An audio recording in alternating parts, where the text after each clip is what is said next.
स्वागत है आप सभी का एक बार फिर आप ही के चैनल आर्मी पेंशन नॉलेज के ऊपर। तो आप देख पा रहे हैं इसमें यह voice of ex serviceman society जो रजिस्टर्ड है जेसीओ एजेंसीओ ओआर के जो मांगे हैं उनको सरकार तक पहुंचाने के लिए। तो इनके द्वारा एक 10 मई 2023 अभी 10 मई 2023 को इनके द्वारा एक सेक्रेटरी जो है मिनिस्ट्री ऑफ डिफेंस के सेक्रेटरी उनके साथ एक मीटिंग की गई है।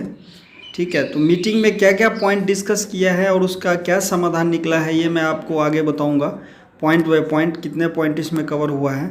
तो ये सारे के सारे आप वीडियो को लास्ट तक देखिएगा और ये इस क्या सहमति बनी है गवर्नमेंट का, क्या पॉइंट हमने रखा है, ये सारे जानकारी आपको मिलेगा।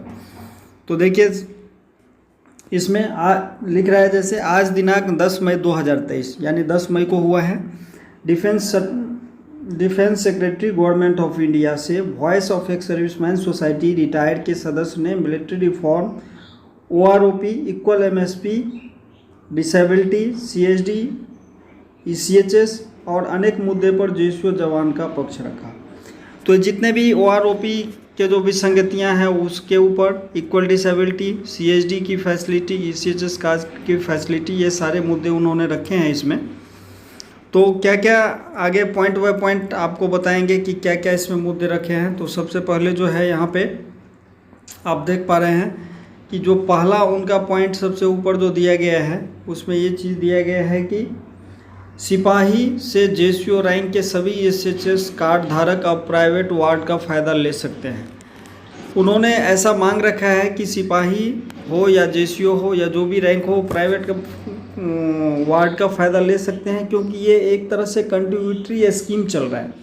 तो जो चाहे वो अपना कंट्रीब्यूशन उतना दे सकता है। यदि कोई एनसीओ है वो अफसर का जैसे 1,20,000 कंट्रीब्यूशन यदि ईसीएचएस ने रखा है तो कोई जवान भी 1,20,000 दे के अपना ईसीएचएस कार्ड का फैसिलिटी प्राइवेट वार्ड में ले सकते हैं। और जेसीओ भी यदि कोई चाहे तो वो अपना पे करके 1,20,000 पे करके प्राइवेट वार्ड का ले सकते हैं। यदि कोई जवान है यदि चाहता है कि वो अमाउंट थोड़ा ज़्यादा हो जाएगा तो जेसीओ का जो पेमेंट है 67,000 तो उतना पेमेंट करके अब सेमी प्राइवेट वार्ड का फैसिलिटीज़ ले सकते हैं। कहने का मतलब है कि ये कंट्रीब्यूटरी स्कीम है, तो जितना कंट्रीब्यूशन यदि फिक्स तय की गई है तो जो भी वो कंट्रीब्यूशन उतना पे करते हैं उनको फैसिलिटी मिलना चाहिए। इसमें रैंक का कोई लेना देना नहीं होना चाहिए, ऐसा उन्होंने पॉइंट रखा है। उसके बाद जो यहाँ से शुरू हो रहा है फर्स्ट पॉइंट, उसमें बोला गया है कि डॉक्टर भी ईसीएचएस के ओआईसी हो सकते हैं, ऐसा उन्होंने पॉइंट रखा है। उसके बाद बोल रहा है 2 नंबर पे सैनिक बोर्ड में अफसर को आरक्षित रूम अब जवान जेसीओ को भी मिलेगा, फर्स्ट कम फर्स्ट सर्व के आधार पर अलॉटमेंट। बोल रहा है जितने सैनिक बोर्ड में जो रूम होते हैं तो वो room first come first base पे होगा, ना कि रैंक के हिसाब से होगा। यदि कोई जवान पहले बुक कराते हैं तो जवान के लिए भी बुकिंग हो जाएगा।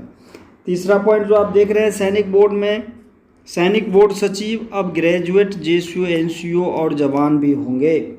तो जो भी सैनिक बोर्ड में सचिव होंगे वो अभी जवान भी हो सकते हैं। उसके बाद केंद्रीय बोर्ड में भी अब जवान की प्रतिनिधि बढ़ाया जाएगा। इस तरह सैनिक बोर्ड में भी प्रतिनिधित्व बढ़ेगा। मतलब जहाँ जहाँ भी है ये सब में जेसीओ एजेंसियों की प्रतिनिधित्व को बढ़ाया जा रहा है।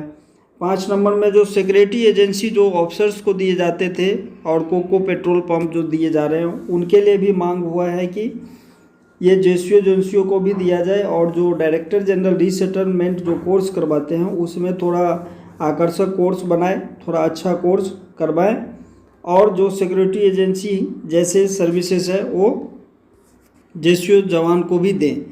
सीएसडी के संबंध में उन्होंने बताया, बात हुआ है कि एक ही कार्ड बनेगा जिसमें सभी सुविधाएं जवान ले सकते हैं। कंपनी ईसीएचएस एक्स सर्विसमैन को सीधे सीएसडी छूट की लाभ देगी और इस पर आगे रक्षा मंत्री जी से बात होगी। अभी उन्होंने आश्वासन दिया है कि रक्षा मंत्री जी से बात होगी, लेकिन इस तरह से प्रावधान बनाया जा रहा है कि जो कैंटीन कार्ड बनेगा सीएसडी का वो सभी के लिए बराबर रहेगा और कंपनी इस पर डायरेक्ट छूट देगी, जैसे एफटी आइटम है या कुछ है। तो इस तरह से इन्होंने बताया है। इसमें आगे जो इन्होंने पॉइंट कवर किया है उसमें आप देखिए क्या क्या पॉइंट कवर हुआ है। तो उसमें जो पॉइंट कवर किया है इन्होंने OROP में विसंगतियों का। OROP का विसंगति आप सब देख ही रहे हैं, ये लगातार धरना प्रदर्शन चल ही रहा है। तो OROP के विसंगतियों के बारे में भी पॉइंट कवर किया गया है यहाँ पे कि जल्द से जल्द इस पे कुछ समाधान निकाला जाए और अलग अलग स्टेट के अलग अलग फेडरेशन के द्वारा जो है अपने अपने सांसदों को ज्ञापन सौंपा गया है। तो उस तरह से जो है पॉइंट को आगे बढ़ाया जा रहा है। इस पे समाधान निकल कर क्या आता है वो भी हम आप लोगों को बताएंगे। उसके बाद जो लिख रहा है मिलिट्री रिफॉर्म्स के बारे में कि जितने जो है मिलिट्री रिफॉर्म्स होना चाहिए MCO जैसे संस्थान में कहना है कि जहाँ JCO NCO भी आराम से इसका कमांड संभाल सकते हैं, वहाँ कर्नल की क्या आवश्यकता है, इस तरह से पॉइंट रखा गया है। और जो बग्गा प्रमोशन था जो अफसरों के लिए था उसके खिलाफ भी ये पॉइंट रखा गया है कि ये प्रमोशन होने से अफसरों की कार्य कुशलता प्रभावित हो रही है। तो ये सारे चीज़ इसमें पॉइंट कवर किया गया है। बोलते हैं कि सब एरिया पहले ब्रिगेडियर चलाते थे, अब मेजर जनरल। तो इस तरह से बोलना है कि एक ही एरिया में कई ऑफिसर मेस भी चलाते हैं। ये सब कई तरह के पॉइंट रखा गया है जो पॉइंट से सेक्रेटरी को अवगत कराया गया है। जो मिनिस्ट्री ऑफ डिफेंस के सेक्रेटरी हैं उनको अवगत कराया गया है और उनको बताया गया है कि इस तरह के जो फिजूल खर्ची है उनको कम करके उन पे कहीं ना कहीं रिफॉर्म किया जाए उसको, और वो जो कम होता है उसी पैसे से आप ये हमारा OROP का विसंगति या जो भी हमारे मांगे हैं उनको पूरा करें। तो ये इन्होंने अपने ऑफिशियल वेबसाइट पे डाला हुआ है, Veer Bahadur Singh national coordinator voice of serviceman society.